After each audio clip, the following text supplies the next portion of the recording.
तो इस बैच में आज हम लोग स्टार्ट करेंगे जीएस में कॉन्स्टिट्यूशन एंड पॉलिटी। ठीक है।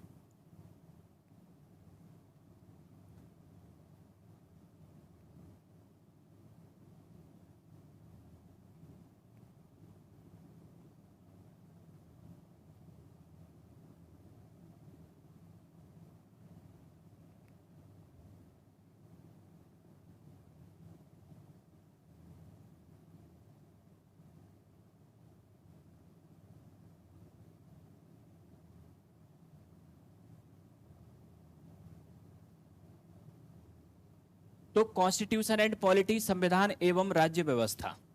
तो सबसे पहले तो हम टॉपिक को स्टार्ट करने से पहले इन दोनों वर्ड्स के अर्थ समझ लें कि कॉन्स्टिट्यूशन हम किसे कहते हैं और पॉलिटी हम किसे कहते हैं। तो संविधान हम कहते किसे हैं, ये तो मालूम होगा आप लोगों को क्या होता है।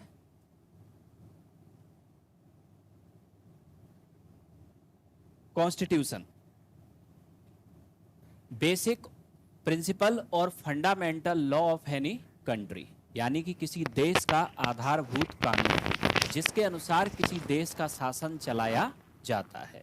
तो बेसिक फंडामेंटल और principal law of any country according to which we govern any country. तो इस डेफिनेशन से आपको क्या लगता है कि ये जो आपके कॉन्स्टिट्यूशन है ये है आपके सेट ऑफ थ्योरीज, यानी कि सिद्धांतों का समूह। कौन से सिद्धांत? जिनके आधार पर किसी देश का शासन चलाया जाता है। ठीक है। तो यहां हम देखते क्या है कि ये जो आपके कॉन्स्टिट्यूशन है, कॉन्स्टिट्यूशन है आपके एक थ्योरी, एक सिद्धांत। ठीक है। कॉन्स्टिट्यूशन क्या है? एक थ्योरी। ठीक। अब हम दूसरा पॉइंट ये देखें कि पॉलिटी या राज्य व्यवस्था हम किसे कहते हैं। जब आप इस थ्योरी को प्रैक्टिस में लेके आ जाओ, किस में लेके आ जाओ? प्रैक्टिस, यानी कि आपके व्यवहार। तो यही आपके कहलाता है क्या? पॉलिटी। तो पॉलिटी बेसिकली है क्या? प्रैक्टिकल फॉर्म ऑफ कॉन्स्टिट्यूशन, या उन थ्योरीज को प्रैक्टिस में लाना जो देश के शासन को बेहतर ढंग से चलाई जाने के लिए बनाई गई हैं। तो ये क्या कहलाएगा? आपके पॉलिटी। ठीक है। अब यहां नेक्स्ट समझना, आप लोगों को कॉन्स्टिट्यूशन भी पढ़ना है। सिलेबस होता है वो क्या होता है? इंडियन कॉन्स्टिट्यूशन एंड पॉलिटी, भारतीय संविधान एवं राज्य व्यवस्था। ठीक है। तो कॉन्स्टिट्यूशन भी पढ़ना है और पॉलिटी भी पढ़ना है। ठीक। अब हमें यहां थ्योरी और प्रैक्टिस दोनों को पढ़ना है। अब यहां एक तरीका समझ लो आप। अब हमारे पास आपके इस थ्योरी और प्रैक्टिस को पढ़ने के आपके दो तरीके हैं। अब दो तरीके आपके कौन से समझना आप। फॉर एग्जाम्पल आपसे बोला जाए कि आपको साइकिल चलाना सीखना है, how to ride a cycle. ठीक। तो एक तरीका तो आपके पास क्या है कि मार्केट से एक बुक लेके आओ, how to ride a cycle. उस बुक में लिखे हुए सिद्धांतों को आप पढ़ो और फिर उन सिद्धांतों के आधार पर आप क्या चलाओ? साइकिल को चलाओ। यानी कि थ्योरी से कहां जाओ? प्रैक्टिस पे। ये पहला तरीका। एक दूसरा तरीका आपके और है। ठीक। बुक वगैरह का चक्कर छोड़ो, किसी दोस्त की साइकिल ले आओ और उस साइकिल पे बैठ जाओ, 2-3 बार अपना पैर तोड़ाओ, चौथी बार में साइकिल अपने आप आ जाएगी। और फिर उसके बाद में जब आप साइकिल चलाना सीखोगे ना उस प्रैक्टिस से, ठीक है, तो फिर साइकिल चलाना सीखने में कुछ चैलेंजेस आएंगे और वो चैलेंजेस को जब आप दूर करोगे तो उन्हें दूर करने के लिए जो आप आइडिया या सजेशन लाओगे वही बन जाएंगे प्रिंसिपल्स। ठीक। और एक बार आप जब अपने अनुभव से साइकिल चलाना सीखोगे तो आपको पता होगा कि कब स्पीड बढ़ानी है, कब स्पीड कम करना है, कब ब्रेक लगाना है। अब जैसे कि अब आपको साइकिल चलाने की बात करें, क्या किसी ने कोई बुक पढ़ के सीखा है साइकिल चलाना? पैर तोड़वा के ही सीखा होगा, बुक पढ़ के तो किसी ने नहीं सीखा। ठीक। तो आज आप साइकिल इस तरह से चलाते होंगे कि सोते में उठते में भी चल देंगे ना, तब भी साइकिल चला लोगे। उसे चलाने के लिए आपको कोई नई स्कीम लगाने की जरूरत नहीं है। ठीक है। तो यहां होता क्या है, आपके सीधा सीधा सा कंसेप्ट है, हाउ टू स्विम, तैरना कैसे सीखें। किसी भी बुक से आप तैरना नहीं सीख सकते। तैरना सीखने का एक ही तरीका है, स्विमिंग पूल में कूद जाओ। जब डूबने की नौबत आएगी हाथ पैर चलना अपने आप शुरू हो जाएंगे। ठीक। और फिर आपके जब हाथ पैर चलना शुरू हो जाएंगे तो जो चैलेंजेस को दूर करने के लिए जब आप कुछ नए अपने सजेशन से आइडियाज लाओगे वही बन जाएंगे प्रिंसिपल्स आपके किसके? स्विमिंग के। ठीक। तो यहां आपके पहला तरीका कि हम पहले थ्योरी को देखें उसके बाद प्रैक्टिस पे आए, और दूसरा तरीका हम पहले प्रैक्टिस को देखें। प्रैक्टिस पे अगर हम समझेंगे तो यहाँ चैलेंजेज आएंगे, उन चैलेंजेस को दूर करने के लिए हम कुछ सोचेंगे कि क्या समाधान हो सकते हैं और वही समाधान आपके बन जाएंगे क्या? थ्योरी। ठीक है, तो सिद्धांत से व्यवहार की तरफ जाना चाहोगे या व्यवहार से सिद्धांत की तरफ? कैसे पढ़ना पसंद करोगे? क्योंकि जब आप प्रैक्टिस से थ्योरी में जाओगे तो आप रियलिटी को देखोगे कि एक्चुअल रियलिटी क्या है, और रियलिटी को अगर एक बार समझ गए तो आपको याद करने की जरूरत नहीं पड़ेगी। ठीक, तो हम स्टार्ट करेंगे कहां से? थ्योरी, सॉरी प्रैक्टिस, और प्रैक्टिस से आएंगे हम किधर? थ्योरी। ठीक है, तो प्रैक्टिस यानी कि आपके राज्य व्यवस्था, सबसे पहला वर्ड है आपके ये। ठीक है, तो राज्य व्यवस्था ये है आपका वर्ड। अगर इसे हम हिंदी में समझें तो राज्य व्यवस्था, तो व्यवस्था का मतलब क्या है? सिस्टम। अब यहां अगर आपके कोई वर्ड समझने वाला है तो वो है आपके क्या? स्टेट, यानी कि आपके राज्य। ठीक है, तो हमें प्रैक्टिकल में सबसे पहले तो ये पता होना चाहिए कि ये राज्य क्या होता है। जब राज्य पता होगा तभी तो राज्य की व्यवस्था पता होगी। ठीक है, फिर राज्य से पहले एक और कंसेप्ट आपके नेशन, ये राष्ट्र क्या होता है। ठीक, राष्ट्र और राज्य का आपके निर्माण होता कैसे है। ठीक है, तो यहां हम सबसे पहले अपना जो सबसे पहले जो आपके बिगिनर कंसेप्ट समझेंगे वो ये समझेंगे कि कोई आपके एक व्यक्ति आगे चल के किस तरह से आपके यूनाइट हो, जिससे कि वो आगे चल के निर्माण करे किसका? Crowd, group, community, nation, state. ये सारे कंसेप्ट होते क्या हैं? ठीक है, तो पहले तो हम आएंगे इन बेसिक कंसेप्ट से कहां? स्टेट तक, और जब हम स्टेट समझेंगे तब हम देखेंगे आपके राज्य की व्यवस्था को। ठीक है, तो अब यहां सबसे पहला क्वेश्चन, चाहे आपके क्राउड हो, चाहे आपके ग्रुप हो, चाहे आपके कम्युनिटी हो, चाहे नेशन हो, चाहे स्टेट हो, सब में आपके कॉमन पॉइंट तो है व्यक्ति। हर कंसेप्ट में व्यक्ति होगा कोई। ठीक, भीड़ है तब भी व्यक्ति ही तो है, ग्रुप है तब भी व्यक्ति है, समुदाय है तब भी व्यक्ति है, राष्ट्र है तब भी व्यक्ति है, और राज्य है तब भी व्यक्ति है, क्योंकि बिना व्यक्ति के इनमें से पांचों में से कोई भी यूनिट कभी नहीं बन सकती।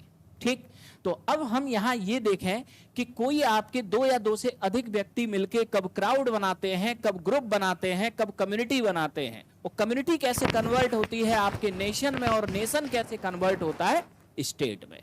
तो पहले तो हम ये समझें। ठीक, तो हमने यहां देखा कि सबसे पहले आपके कोई व्यक्ति है इंडिविजुअल।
तो सबसे पहले आपके किसी भी पॉलिटिकल कंसेप्ट को समझने से पहले इन सबके आपके कोर में होता है कौन? व्यक्ति, कोई भी आपके सिंगल पर्सन, ठीक है।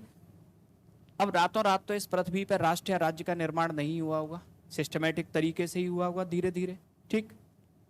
तो अब यहां समझना कि पहले तो हम ये समझें कि आपके जो व्यक्ति है, ये व्यक्ति क्राउड, ग्रुप और कम्युनिटी, इसका निर्माण कैसे करता है, ठीक। फिर इसके बाद हम आगे देखेंगे कि ये कम्युनिटी या ये ग्रुप आगे चल के नेशन या स्टेट का निर्माण कैसे करते हैं, ठीक है। अब नेक्स्ट सबसे पहले समझना, चाहे क्राउड हो, चाहे ग्रुप हो, चाहे कम्युनिटी हो, तीनों में कॉमन पॉइंट क्या है? इनमें व्यक्तियों की संख्या 2 या 2 से अधिक होगी। सिंगल व्यक्ति तो कुछ नहीं कर सकता, ना तो सिंगल व्यक्ति क्राउड होगा, ना ग्रुप हो सकता, ना कम्युनिटी हो सकती, ठीक है। तो अब हम ये देखें कि क्राउड हो या ग्रुप हो या कम्युनिटी हो, तीनों में व्यक्तियों की संख्या 2 या 2 से अधिक होगी। तो अब हम ये समझते हैं कि क्राउड किसे कहते हैं, ग्रुप किसे कहते हैं और कम्युनिटी किसे कहते हैं। तो क्राउड, जब 2 या 2 से अधिक व्यक्ति, ठीक है, बिना किसी कॉमन ऑब्जेक्टिव के, कॉमन ऑब्जेक्टिव मतलब सबका एक उद्देश्य, सबका एक उद्देश्य नहीं है, बिना किसी कॉमन ऑब्जेक्टिव के एक जगह खड़े हुए हैं, ठीक है, और ये सारे के सारे क्या हैं? अनऑर्गेनाइज।